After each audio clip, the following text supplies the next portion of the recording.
46వ కీర్తన మొదటి నుంచి చివరి వరకు చదువుకున్నాం. దేవుడు మనకు ఆశ్రయమును దుర్గమునై ఉన్నాడు.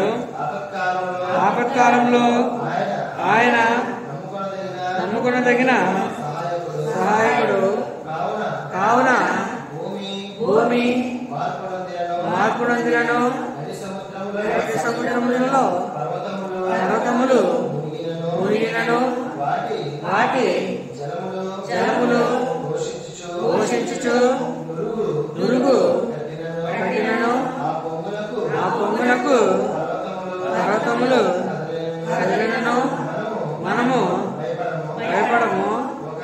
ఒక నది కలదు, దాని కాలువలు దేవుని పట్టణమును సర్వోన్నతిని మందిరపు పరిశుద్ధ స్థలమును సంతోషపరుచున్నవి.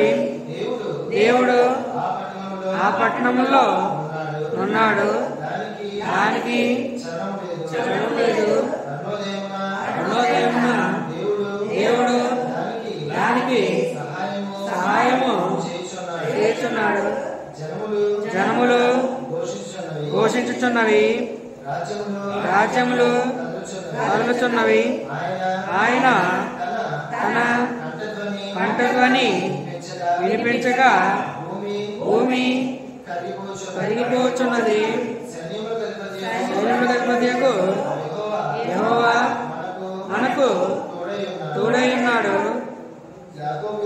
యాకోబు యొక్క దేవుడు మనకు ఆశ్రమై ఉన్నాడు.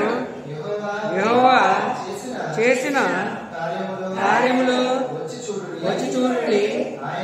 ఆయనే భూమి మీద నాశనములు కలుగజేయవాడు. ఆయనే భూదిగంతముల వరకు యుద్ధములు మాన్పువాడు. ఇల్లు నిలిచివాడును బల్యమును నరుకువాడును ఆయనే. అగ్నిలో కాల్చేవాడు ఆయనే. ఓరకుండుడి, నేనే దేవుడని తెలుసుకోండి.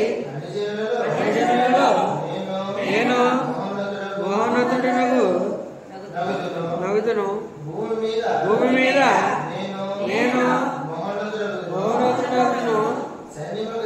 సైన్యములకు అధిపతియగు యెహోవా మనకు తోడై ఉన్నాడు. యాకోబు యొక్క దేవుడు మనకు ఆశ్రమై ఉన్నాడు.